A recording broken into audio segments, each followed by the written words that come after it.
የአፋብኃይል ሊቀመንበር ዘመነ ካሴ በመጨረሻው ሰዓት የመጨረሻውን ስህተት አንሰራም ሲል አስታውቋል። ጊዜው የአማራ ሕዝብ እንኳን የሚቀመጥበትና የሚተኛበት አይኑን የሚጨፍንበት አይደለም ያለው አርበኛው ሁሉም በተጠንቀቅ እንዲቆም አሳስበዋል። በፋኖ በኩል ሁሉንም ለመቆጣጠር ዝግጅት መደረጉንም ይፋ አድርጓል። በሌላ በኩል የኤርትራ ጀነራሎች ሕዝቡን ይዘው ትግራይ ገብተዋል። ሰፊ መረጃው በሰዓቱ ይቀርባል። የኦህዴድ የደህንነት ተቋም ትግራይ ከኢትዮጵያ መሄዷ አይቀርም ሲል አስፈራርተዋል። ኦህዴድ ሱዳንና ኤርትራ እውቅና የሚሰጧት የመጀመሪያዎቹ ሀገራት ናቸው ሲልም ገልጸዋል። የኦህዴድ አገዛዝ ሀገሪቱ ልትበታተን ነው እያለ ቢያስፈራራም ፖለቲካዊ ምሁራን ግን ዘመቻው በኦህዴድ ላይ ያቆማል እንጂ ኢትዮጵያ አትበታተንም የሚል ምላሽ በመስጠት ላይ ናቸው። ታላቁ ፕሮፌሰር አስራት ወልደየስ ወያኔ አስሯቸው በነበረበት ወቅት ይህ ጊዜ እንደሚመጣ በመጽሐፋቸው የከተቡ ሲሆን አደጋው ቢመጣም ግን የኢትዮጵያ ገመድ በቀላሉ አይበጠስም ብለዋል። ሰፊ መረጃው በሰዓቱ ይቀርባል። የአማራ ክልል ገሃነም ሆኗል ሲል ቢቢሲ ዘግቧል። ጣቢያው በአማራ ክልል ንጹሃኖች እያለቁ ነው ያለ ሲሆን አገዛዙ ንጹሃንን ሲገድል ፋኖ በበኩሉ ካድሬውን ጨርሶታል ብለዋል። ለቢቢሲ አስተያየታቸውን የሰጡ አንድ ባለስልጣንም በአካባቢው የነበሩ የመንግስት ኃላፊዎች በሙሉ ማለቃቸውን ለጣቢያው ተናግረዋል። ፋኖ በበኩሉ ካድሬውን ከታጣቂ ለይቼ አላይም ብለዋል። የምሰሙት ይሆናል። ካራ ምሽግ የአርበኞች ብርጌድ ሸዋ ላይ በይፋ ተመስርቷል። ወሎ ቤት አማራ ላይ ደግሞ ህዝባዊ ንቅናቄው ቀጥሏል። አሁን በቀጥታ ወደ ዝርዝሩ አልፈናል።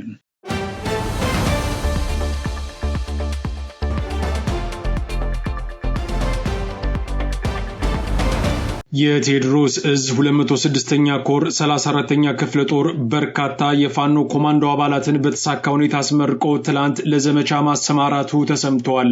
ምርቃቱን አስመልክቶ የአፋብኃይል ሊቀመንበር ዘመነ ካሴ ተመራቂዎቹ ተደራራቢ ኃላፊነት አለባቸው በማለት የእንኳን ደስ አላችሁ መልእክት አስተላልፈዋል። አርበኛው በዚያው አጋጣሚ እንዳለው ባለፉት 3 ዓመታት ፋኖ ሳይዋጋ ወይንም ሳይሰለጥን አንድም ቀን አሳልፈው አያውቅም። አሁንም ይኸው ትንቅንቅ ተጠናክሮ መቀጠሉን አስታውቀዋል። ሊቀመንበሩ እንዳለው በዚህ ጊዜ የአማራ ሕዝብ በዘመናዊ ኢትዮጵያ ታሪክ ውስጥ ታይቶ የማይታወቅ ምዕራፍ ላይ ይገኛል። ይህ የታሪክ ምዕራፍ በኢትዮጵያ ብቻ ሳይሆን በአፍሪካ ቀንድም ለየት ያለ እንደሆነ አርበኛው ጨምሮ አስታውቀዋል። የአማራ ሕዝብ በዚህ ሰዓት እንኳን ለመቀመጥና ለመተኛት አይኑን ለመጨፈን እንኳን ጊዜ የለውም ያለው አርበኛው ፋኖ ሁሉንም እንቅስቃሴ በቅርብ ርቀት በመከታተል ለመጪው ሁሉ በተጠንቀቅ ላይ እንደሚገኝ አውጀዋል። በዚህ ወቅት የሚሰራ ስህተት ይግባኝ የለውም ያለው አርበኛ ዘመነ ካሴ ስህተት የሚሰራ ከሆነ ራስን የማጥፋት ያህል እንደሚቆጠርም አስጠንቅቀዋል። ይህን የተገኘውን ታሪካዊ እድልና የትግል ውጤት ዳር ለማድረስ የአማራ ሕዝብ ከመቼውም ጊዜ በላይ እንዲዘጋጅም ጥሪ አቅርበዋል። አርበኛው ይህን ባለበት በተመሳሳይ ሰዓትም ትግራይ የሚገኘው የህዝብ ለህዝብ የሰላም ፎረም አብይ አህመድ በቅርቡ ለአማራ ሕዝብ ያስተላለፈውን መልእክት ውድቅ በማድረግ የአማራ ሕዝብ ከትግራይ ወንድሞቹ ጋር ዛሬ ነገ ሳይል እንዲሰለፍ ጥሪ አቅርበዋል። ፎረሙ የኦህዴድ አገዛዝ ዛሬም የአማራና የትግራይ ሕዝብን ለማባላት ተነስቷል ሲል የከሰሰ ሲሆን እቅዱ ይሳካል ተብሎ እንደማይጠበቅ ግን አረጋግጠዋል። ነገሩ በዚህ ሁኔታ ምስቅልቅሉ በወጣበት በአሁኑ ወቅት ኤርትራ ያሉ ጀነራሎችም ሕዝባቸውን አስከትለው ትግራይ መግባታቸውን ከቦታው የወጡ የቪዲዮ ማስረጃዎች አረጋግጠዋል። ጀነራሎቹ ከኤርትራ አባቶች ጋር በመሆን ትግራይ ሲገቡ በህወሓት አመራሮች አቀባበል የተደረገላቸው ሲሆን ወታደራዊ ትርኢት እስከ ማሳየት መድረሳቸውም መረጃው ጨምሮ ገልጸዋል። የኤርትራ ጀነራሎች ወደ ትግራይ ያመሩት አብይ አህመድ ከዚህ በኋላ ጥቃት የሚከፍት ከሆነ ኤርትራ ዘላ ጦርነት ውስጥ እንደምገባ ለማስጠንቀቅ ነው ተብሏል። ነገሩ ግን ከማስጠንቀቂያ ያለፈ ነው የሚሉ አስተያየት ሰጪዎች ከውስጥም ከውጭም በአብይ አህመድ ላይ የተነሳው ኃይል አስፈሪ ወደ መሆን ደረጃ መሸጋገሩን አይሸሽጉም።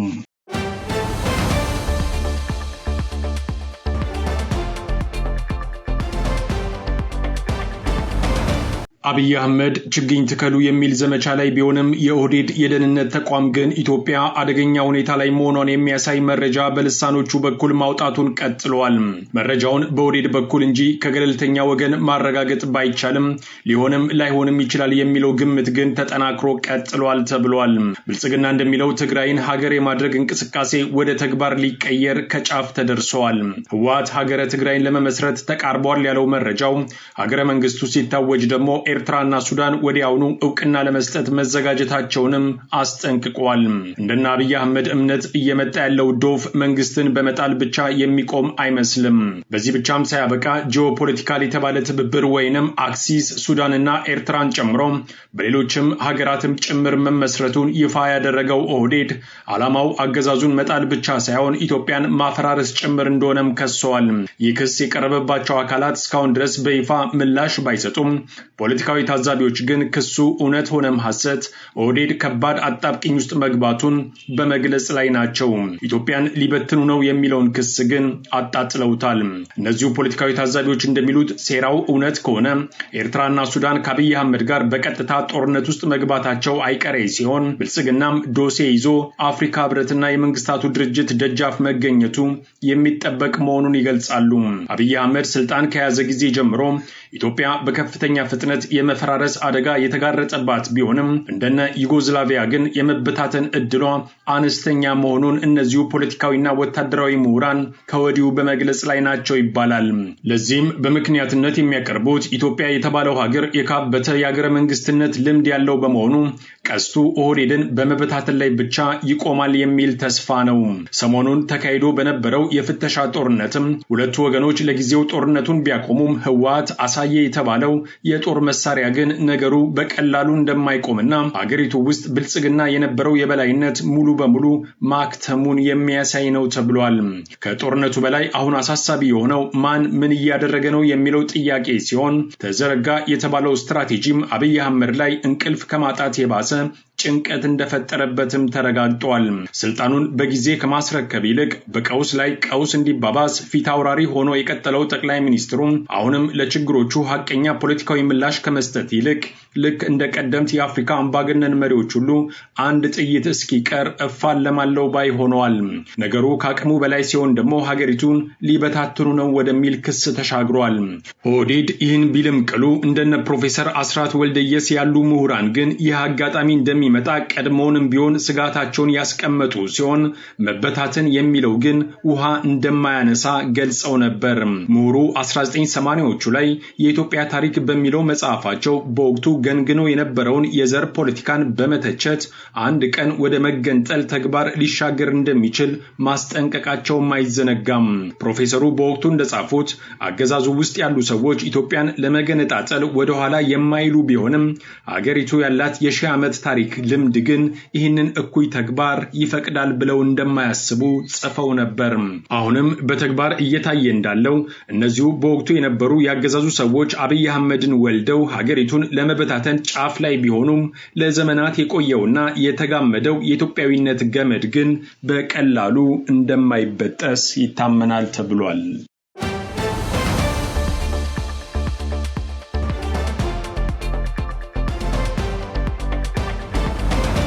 ቢቢሲ የአማራ ክልልን ገሃነብ ሲል ጠርቶታል። ጣቢያው በሰራው ሰፊ ጥናታዊ ዘገባ በርካቶች ሰዎችን ያናገረ ሲሆን በውጤቱም የአማራ ክልል ተስፋ የሌለበት መከራ ውስጥ እንደሚገኝ አትቷል። ጣቢያው እንዳለው አሁን ያለው ሁኔታ በከፍተኛ መጠን በመባባስ የሰው ሕይወት እንደ ቅጠል እየረገፈ ነው። አገዛዙ የጸጥታ ኃይሎች ንጹሃንን ካሰሩ በኋላ እንደሚገሉ ጣቢያው አትቷል። ለዚህም ማሳያ ብሎ ያቀረባት አስቴር የምትባል ግለሰብ ባሏ ፋኖን ደገፍክ ተብሎ ተገሏል። ሌሎች በርካታ ሰዎችም ተዘርዝረዋል። ያገዛዙ ሰዎች የሚጠራጠሩትን እየወሰዱ መግደል የዘውትር ተግባራቸው እንደሆነም ቢቢሲ ሀተታውን ይቀጥላል። ነገሩ በዚህ አቅጣጫ ብቻ የሚታይ አይደለም። ፋኖ በበኩሉም የብልጽግና ኃላፊዎችን እያደነ እንደሚገድል ጣቢያው አረጋግጫለሁ ብለዋል። በተለይ 2017 እና 2016 ላይ በርካታ የብልጽግና ካድሬዎች በፋኖ አልቀዋል ያለው ጣቢያው ይህንን ባዕዲኖችም እንደማይክዱት ጽፏል። የካድሬ ቤተሰብም ከፍተኛ ፍርሃት ውስጥ እንደሚገኝ አልፎ አልፎም እነርሱም እንደማይቀርላቸው ቢቢሲ ነገሩን በይፋ አውጥቶታል። የፋኖ አመራሮች በዚህ ጉዳይ ተጠይቀው በሰጡት ምላሽም ህዝቡን የሚያስገድሉት ካድሬዎች ናቸው፣ ስለሆነም እነርሱን ከታጠቀው የብልጽግና ጦር ለይተን አናያቸውም የሚል ምላሽ ሰጥተዋል። እልቂቱ በዚህ መንገድ የቀጠለ ሲሆን የነገ የክልሉ ጣፋንታ ምንድነው የሚለው ጥያቄም አሳሳቢ እንደሆነ ጣቢያው አመልክተዋል። እንደ ቢቢሲ ዘገባ ከሆነ በአሁኑ ወቅት 80% የሚሆነው የአማራ ክልል ክልል ጦርነት ውስጥ ገብተዋል። ከዚህ ውስጥም 13 በመቶ ያህል የጦርነት ጉዳቱ የሚደርሰው በንጹሃን ላይ እንደሆነ ይፋ አድርጓል። ይህም መጠን ከፍተኛ እንደሆነ የተነገረ ሲሆን ያገዛዙ ወታደሮች ፋኖ ናችሁ እያሉ የሚገሉት ንጹሃን ዜጎች ቁጥር ደግሞ ከፍተኛውን መጠን ይይዛል። ብአዴኖች ለጣቢያው በሰጡት አስተያየት ካምፕ ውስጥ መኖር ከጀመሩ ውለው ማደራቸውን ተናግረዋል። እዛም ሆነው ግን ከስጋት አልተላቀቁም። አነስተኛ ስጋት ያለባቸው ካድሬዎች ደግሞ በከፍተኛ አጀብ ይንቀሳቀሳሉ ብለዋል ብአዴኖች። የደቡብ ጎንደር ፖሊስ ዋና አዛዥ ኮማንደር ንጉሱ ታመነ አብዛኛዎቹ የአካባቢው የመንግስት አመራሮች መገደላቸውን እወቁት ብለዋል ለጣቢያው። የተገደሉት ግን በጥቃት ብቻ ሳይሆን ውጊያ ላይ እያሉ ጭምር ነው ብለዋል።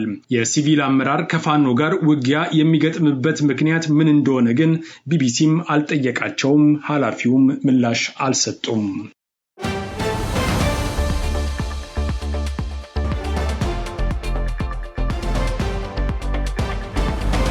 የአማራ ፋኖ ብሔራዊ ንቅናቄ በየአቅጣጫው ህዝቡን በማደራጀት ለመጨረሻው ፍልሚያ መዘጋጀቱ በመነገር ላይ ነው። በሰሜን ወሎ ዞን መቄት ወረዳ ደብረ ዘቢጥ ክላስተር የአማራ ፋኖ ብሔራዊ ንቅናቄ ወሎ ቤተ አማራ ምኒልክ እዝ ሰፊ የህዝብ ንቅናቄ ያካሄደ ሲሆን ሸዋ ላይ ደግሞ ካራ ምሽግ የተባለው የአርበኞች ጦር በይፋ ተመስርቷል። ህዝባዊ ንቅናቄው ቀጠናውን ወደ ህዝባዊ አመጽ እየቀየረው የሚገኝ ሲሆን ፋኖ ከህዝብ ጋር ያለውን ትስስር እያሰፋው እንደሚገኝም በመነገር ላይ ነው። መቄት ላይ በተካሄደው የንቅናቄ መድረክ ከማህበረሰቡ ጋር ሰፊ ውይይት የተደረገ ሲሆን ህዝቡም በመቄትና አካባቢው ካሉ የፋኖ ኃይሎች ጋር የተጀመረው ትስስርና አንድነት ተጠናክሮ መቀጠል እንዳለበት አዎንታዊና ጠንካራ ምክር ሀሳቦችን የሰጠ ሲሆን ፋኖ የአማራ ህዝብ ስርዓት ወለድ በሆነ መንገድ የገጠመውን ሁለንተናዊ የህልውና አደጋ ለመቀልበስ የሚያደርገውን ፖለቲካዊ ትጥቅ ትግል በሙሉ ልብ ሁለንተናዊ ድጋፍ ለማድረግ ዝግጁ መሆኑን በመድረኩ ላይ ቃል ገብተዋል። ህዝቡ ማህበረሰቡ አስተያየቱን የጀመረው መሻሻል አለባቸው ብሎ ባመናቸው ጉዳዮች ላይ ሲሆን በትግሉ ተደራሽነትና ቅቡልነት ዙሪያ እንዲሁም በድርጅታዊ እድገትና የዲፕሎማሲ ስራዎች ዙሪያ ጠንካራ ሀሳቦችን ሰንዝሯል ተብሏል። ሰራዊቱ ፍጹም ለትግሉ የታመነ በጥሩ ስነ ምግባር የታነጸ ለጓዱና ማህበረሰቡ ክብር ያለው እንዲሆን አፋብን አበክሮ መስራት እንዳለበት ማህበረሰቡ ያሳሰበ ሲሆን በድርጅታዊ እድገትና ዓለም አቀፍ ተቀባይነት ድርጅቱ በእጅጉ መስራት እንደሚኖርበትም ተናግረዋል። ፋኖ በተቆጣጠራቸው አካባቢዎች የትምህርት፣ የጤና፣ የግብርናና ሌሎች አገልግሎቶችን በአግባቡ እንዲፈጸሙ እያደረገ ያለውን አዎንታዊ ድጋፍ አድንቀው በህዝብ ሀብት የተገነቡ ተቋማትን ማህበረሰቡም ይሁን ፋኖ መጠበቅ እንዳለበት በመድረኩ ላይ ተገልጿል። በመድረኩ የአማራ ፋኖ ብሔራዊ ንቅናቄ ወሎ ቤተ አማራ ምኒልክ እዝ የአደረጃጀት መምሪያ ኃላፊ ፋኖ አሰፋ መሰለ፣ የእዙ እቅድ ዝግጅትና ግምገማ መምሪያ ኃላፊ አርበኛ አራጋው ያለውና የእዙ ምክትል ህዝብ አስተዳደር ኃላፊ አርበኛ ጋሻው ሙሉጌታ እንዲሁም የ303ኛ ኮር ህዝብ አስተዳደር ኃላፊ አርበኛ 50 አለቃ መንግስቱ ካሳ ሌሎችም የ303ኛ ኮር 81ኛ ክፍለ ጦር አመራሮች ተገኝተዋል። ይህ በእንዲህ እንዳለ ሸዋ ላይ ታሪክ የተሰራ ሲሆን ካራ ምሽግ ብርጌድ የአርበኞች ጦር በይፋ መመስረቱ ተሰምተዋል። በአፋብን ሸዋ ጠቅላይ ግዛት አሳምነው እዝ በአጼ አምደ ጽዮን ኮር የአጼ ዳዊት ክፍለ ጦር በሚንቀሳቀስበት ቀጠና ካራ ምሽግ ብርጌድ የአርበኞች ጦር በይፋ መመስረቱን የአጼ አምደ ጽዮን ኮር ሚዲያና ኮሙኒኬሽን ክፍል በምስል በተደገፈ የግንባር መረጃው ለጣቢያችን አስታውቋል።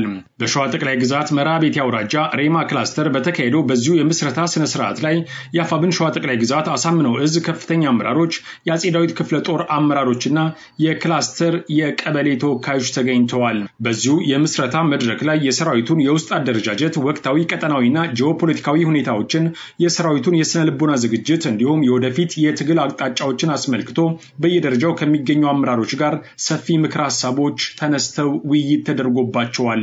ውይይቱን ተከትሎ አዲስ የተመሰረተው የካራ ምሽግ ብርጌድ በተሟላ አደረጃጀት ወደ ስምሪት መግባቱን የኮሩ መረጃ አመልክተዋል። በመጨረሻም የተሰየሙት አመራሮች ህዝቡንና አካባቢውን በቅንነት፣ በታማኝነት፣ በፍትሃዊነትና በጽናት ለማገልገል በህዝብ ፊት ቃለ መሃላ ፈጽመዋል ሲል መረጃው ጨምሮ ገልጿል።